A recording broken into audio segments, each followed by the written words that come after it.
Assalamualaikum warahmatullahi wabarakatuh.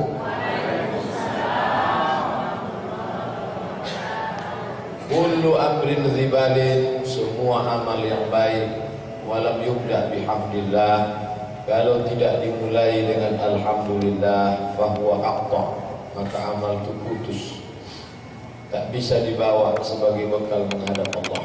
Maka kita awali majlis yang baik ini dengan ucapan alhamdulillahirabbil alamin.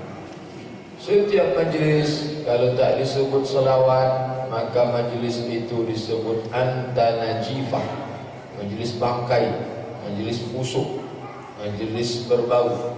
Kita tak ingin majlis yang baik ini menjadi majlis bangkai, maka kita pun berselawat Allahumma salli ala sayyidina Muhammad wa ala ali sayyidina Muhammad. Laisa minna, tidak termasuk umatku, kata Nabi, man lam yarham saghirana, yang tak sayang kepada yang kecil, walam ya'rif syarafa kabirina, tak hormat kepada yang tua, tak sayang kepada yang kecil, tak hormat kepada yang tua, bukan umat Muhammad sallallahu alaihi wasallam. Masjid ini terdiri dari lantai, ada atap, ada kubah, ada tiang, ada dinding, ada karpet, ada kipas, ada macam-macam. Lalu manusia ini kalau ditanya terdiri dari apa? Ada kaki, ada tangan, ada kepala, ada mata, ada hidung, ada telinga. Orang akan menyebut yang dia nampak, tapi ada yang lupa dia menyebut karena tak nampak. Abdul Somad bisa berceramah malam iko, di dalam badan kau ada ruh. Kalau tak ada ruh, tak disobit penceramah awak malam iko al-mukarram selama ada ruh. Kalau tak ada ruh, selama penceramah awak indak tiba, tak datang, dia inyolah almarhum. Idza jaa ajaluhum, kalau sampai, la yastakhiruna sa'atan, tak bisa ditunda walau sesaat, wala yastaqdimun, tak bisa dimajukan walau sesaat, tak bisa ditunda walau sesaat. Yang kata orang mati, tak mati. Yang kata orang sehat, pergi ke rumah sakit, periksa medical check up, lengkap, otak sehat, tulang sehat, kaki sehat, jantung sehat, paru sehat, mata sehat, telinga sehat, semua sehat. Saking senangnya sehat, menyeberang jalan, tak tengok kiri kanan, tabrak mobil, mati.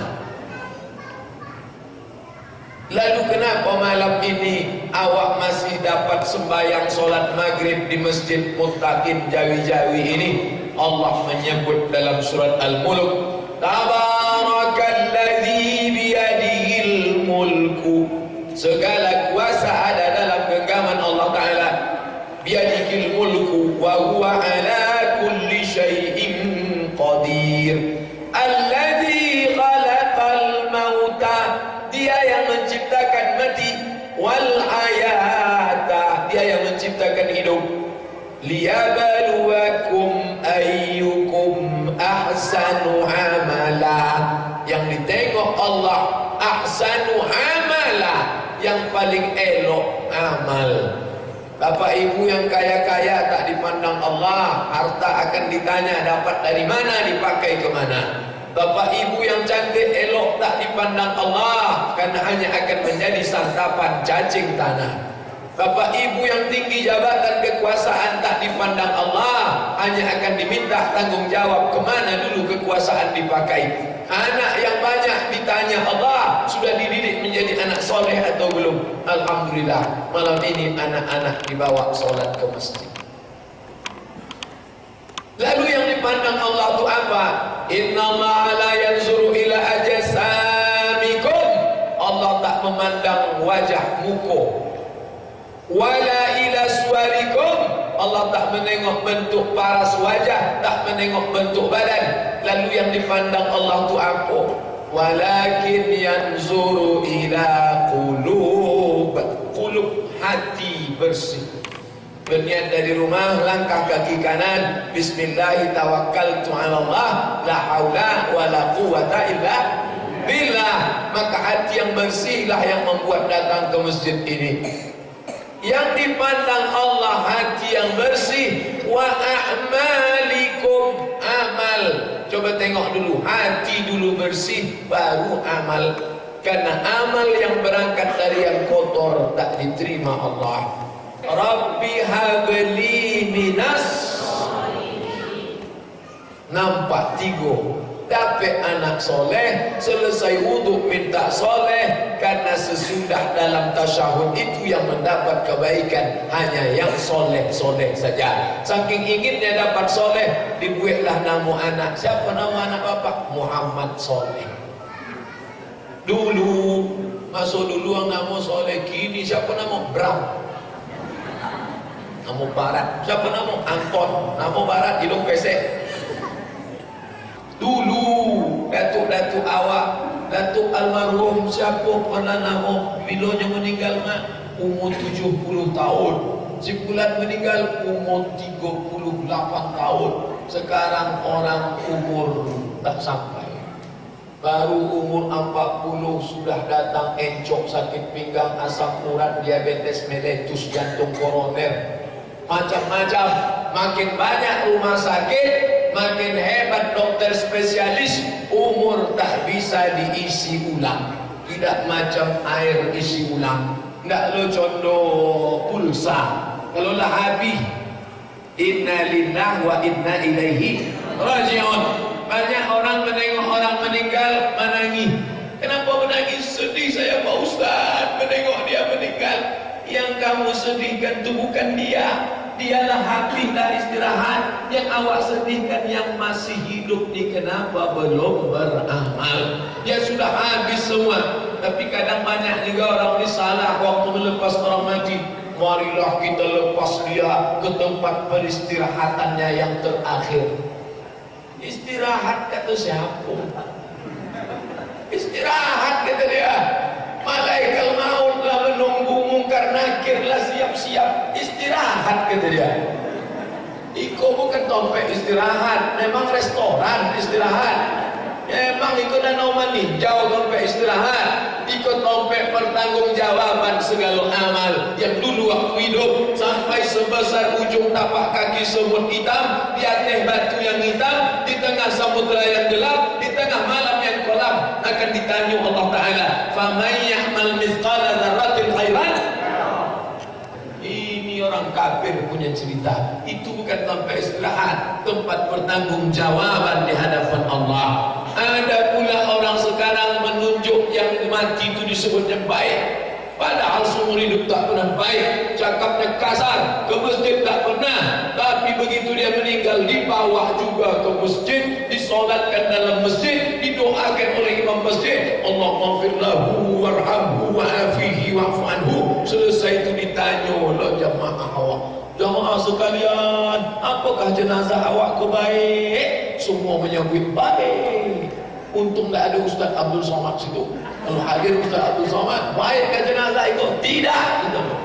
Dia tak ada ke masjid. Banyak orang Islam ini Bapak Ibu seumur hidup kalau dihitung ke masjid cuma 3 kali. Pertama akad nikah. Aklinu hazan nikah. Kalau nikah jangan diam-diam, jangan nikah siri, umumkan. Waj'aluhu fil masajid. Buatlah nikah itu di masjid. Bahasa Arabnya masajid. Sampai ke tempat awak masjid. Alhamdulillah malam itu awaklah menempelkan kening ke lantai. Alhamdulillah malam itu awak solat berjamaah. Tapi jangan sampai besok lusa lupa. Selama ruh di dalam badan ini, solat berjamaah jangan sampai tinggal. Yang laki-laki solat di masjid. Laki-laki yang soleh solat di masjid. Kalau ada laki-laki solat di rumah, itu namanya laki-laki solehah. Laki-laki di masjid sembahyang. Makanya Nabi SAW kalau selesai solat sembahyang, Assalamualaikum warahmatullah, Assalamualaikum warahmatullah. Maaf, Nabi mereng ke kanan. Nah, kalau Pak Imam tadi hanya mereng ke kanan. Kau tengok imam awak pun mereng ke kanan. Hadis riwayat Muslim, Nabi merek ke kanan. Datang anak bertanya ke mak, mak, kenapa imam awak tu merek ke kanan? Entahlah, mungkin dek rumahnya sebelah kanan. Imam merek ke kanan itu dek sahabat meminta dapat barokah. Ya Rasulullah, kasihlah kami barokah sebelah kanan. Maka Nabi menghadap ke kanan. Aku ambillah barokah sebelah kanan. Maka kalau imam menghadap ke kiblat, jamaah yang di sebelah kanan lebih banyak barokah. Karena barokah sebelah kanan, maka Nabi merek ke kanan. Tapi ada riwayat kedua Sahih Bukhari, Nabi menghadap ke jamaah. Itu yang Nabi menghadap ke jamaah tu. Saya solat di masjid sudah pasar Sail. Sudah pasar Sail ala ke Kulim, solat bulan Ramadan, ceramah di masjid. Allahu Akbar, pegang koneng berpasir. Lantai tidak ada berkarpet, tidak ada keramik, semen kasar. Tapi masjid awak tengoklah cantik, dinding berbintang-bintang. Tiang Masya Allah, lantai dua, menengok atap lampu, tinggal memakmurkan solat berjamaah. Kipas angin kemana mata memandang, aina matwal wujuhakum, kemana kamu menghadap, aduh kipas angin sejuk. Artinya apa? Jangan sampai membangun masjid yang kata orang susah bangun masjid ni Pak Ustaz. Buktinya sudah masjid megah cantik, tapi tak cukup hanya membangun fisik. Yang lebih penting daripada itu adalah memakmurkan masjid dengan solat berjamaah. Terima kasih perhatian Bapak Ibu. Mohon maaf atas segala kesilapan. Subhanakallahumma wa bihamdika asyhadu an la ilaha illa anta astaghfiruka wa atubu ilaik. Wassalamualaikum warahmatullahi wabarakatuh.